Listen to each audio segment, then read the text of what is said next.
Octobre Rose, c'est vraiment le mois de sensibilisation au dépistage du cancer du sein. C'est une maladie qui malheureusement est fréquente, qui va toucher entre 65 et 70 000 femmes par an, et qu'on a la possibilité, grâce à la mammographie de dépistage, de dépister précocement ces cancers. On va augmenter nos chances de diagnostiquer la maladie à un stade débutant, de petite taille, sans atteinte des ganglions, afin d'augmenter bien sûr nos chances de guérison. On va aussi pouvoir éviter des traitements plus lourds, comme l'ablation du sein ou comme la chimiothérapie.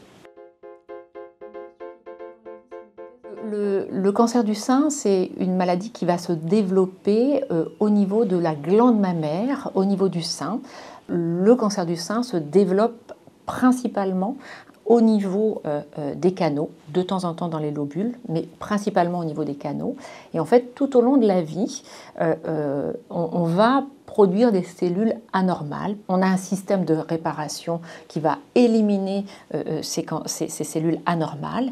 Et puis un jour, à un moment de vie, pour une raison X ou Y, ce système de réparation va être défaillant et va survenir la première cellule cancéreuse qui, au fil du temps, va se développer. La cellule mère va donner des cellules filles et qui vont se développer pour donner un cancer qui au départ va être non infiltrant et puis à un moment va pouvoir franchir la membrane et devenir infiltrant. Et en fonction des caractéristiques du cancer, ce développement il peut être sur de nombreuses années et parfois il peut être sur quelques mois sur des formes un peu plus agressives.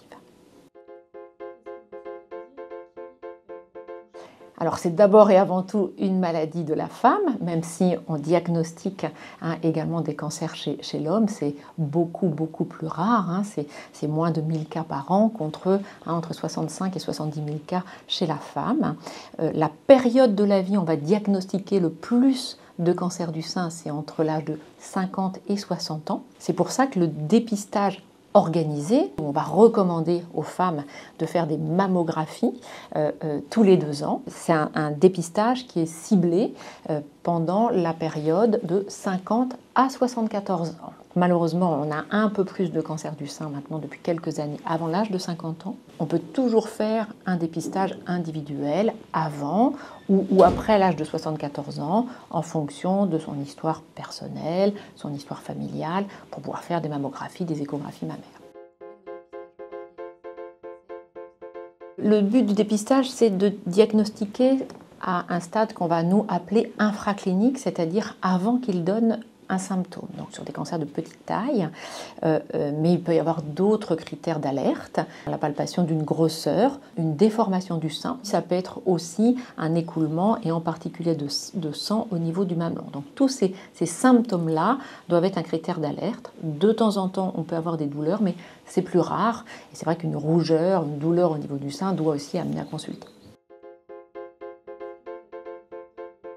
La prise en charge, elle est en général multiple, il va y avoir plusieurs acteurs parce qu'on va pouvoir proposer de la chirurgie, c'est un des traitements socles de la prise en charge du cancer du sein, de la radiothérapie et également des traitements médicaux. Et les traitements médicaux, donc les médicaments, ils seront en fonction des caractéristiques du cancer du sein.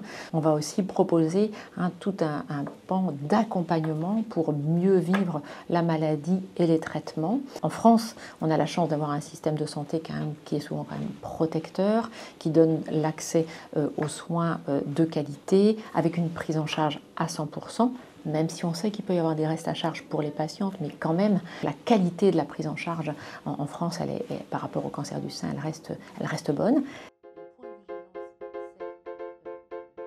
On part du principe qu'à peu près 80% des femmes à qui on va diagnostiquer un cancer du sein localisé vont guérir.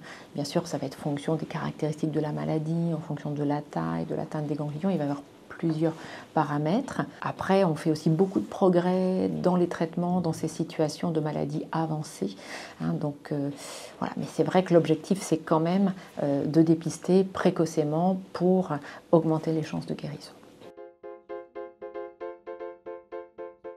quand on a une histoire familiale, où il y a eu plusieurs cancers du sein, des cancers de l'ovaire, quand on a eu de la radiothérapie dans l'enfance, ou qu'on a été opéré de lésions qu'on va dire nous atypiques, qui peuvent au fil du temps faire le lit d'un cancer du sein, eh bien quand on est dans cette situation-là, on va vous proposer des journées de prévention personnalisée et puis également un suivi spécialisé avec nos oncogénéticiens, avec nos oncogynécologues pour repartir avec un plan de prévention personnalisé où là on va proposer un suivi qui va être un peu plus intensif que dans la population générale et puis on a le moindre doute de cancer pour pouvoir leur proposer une prise en charge rapide.